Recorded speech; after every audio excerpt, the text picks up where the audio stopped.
আমি উপন্যাস। আচ্ছা নিবেদিতা, কেমন হতো যদি আমি হতাম একটি প্রেমের উপন্যাস?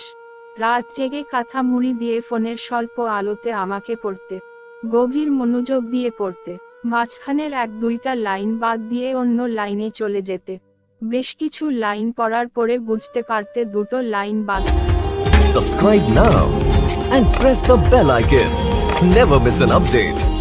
পড়েছে। বিরক্তির সাথে আবার ফিরে যেতে সেই দুই লাইনে। সপ্তম পৃষ্ঠার সবচেয়ে আবেগী লাইনটা পড়ে তোমার চোখে নোনা জলের ছোট খাটো ঝর্ণার সৃষ্টি হতো। এক ফোঁটা নোনা জল তোমার গাল গড়িয়ে পড়তো লাইনটির একটি শব্দের উপর।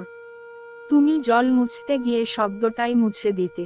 নীল হয়ে পড়ে থাকতো মুছে যাওয়া শব্দটির স্থানটি, ঠিক সেভাবে যেভাবে তোমার চোখের জল নীল করেছে একটি কিশোরকে। ২৬তম পৃষ্ঠায় রয়েছে উপন্যাসটির সবচেয়ে সুন্দর লাইনটি। এই লাইনটিতে আশ্রয় নেই কোন আবেগের, বাস্তবধর্মী একটি লাইন। তোমার জীবনধারার বহিঃপ্রকাশ করে এই একটা লাইন।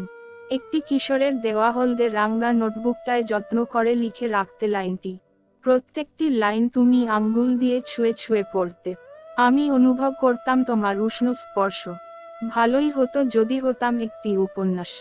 আঙ্গুল দিয়ে মার্ক করে পড়তে পড়তে ৬৬তম পৃষ্ঠায় এসে বাচ্চা মেয়েটার মতো খিলখিল করে হাসতে। এই পৃষ্ঠাটি সার্থক। তোমার অপরূপ হাসি দেখে আমি হতাম মুগ্ধ। এভাবেই হাসি কান্না আর তোমার স্পর্শের মাঝে একটা সময় শেষ হয়ে যেত উপন্যাসটি। তুমি চোখে জল নিয়ে বলতে, ইস, উপন্যাসটি যদি আরো একটু বড় হতো। বইটি তুমি অবহেলায় এক্ষণে রেখে ঘুমিয়ে যেতে। ঠিক ৭ দিন পরে বইটিকে গ্রাস করত শহরের যত ধুলাবালি।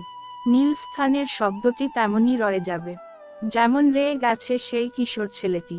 অনেক দিন পর তুমি বইটি হাতে নিবে, যত্ন করে ধুলাবালি সরিয়ে পড়া শুরু করবে।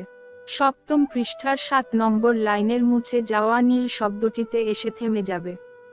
মনে করতে চাবে শব্দটি, কিন্তু মনে পড়বে না। মনে করতে না পারার বিরক্তিতে বইটিকে আবার ছুঁড়ে ফেলে দিবে। জি ধন্যবাদ। Subscribe now and press the bell icon.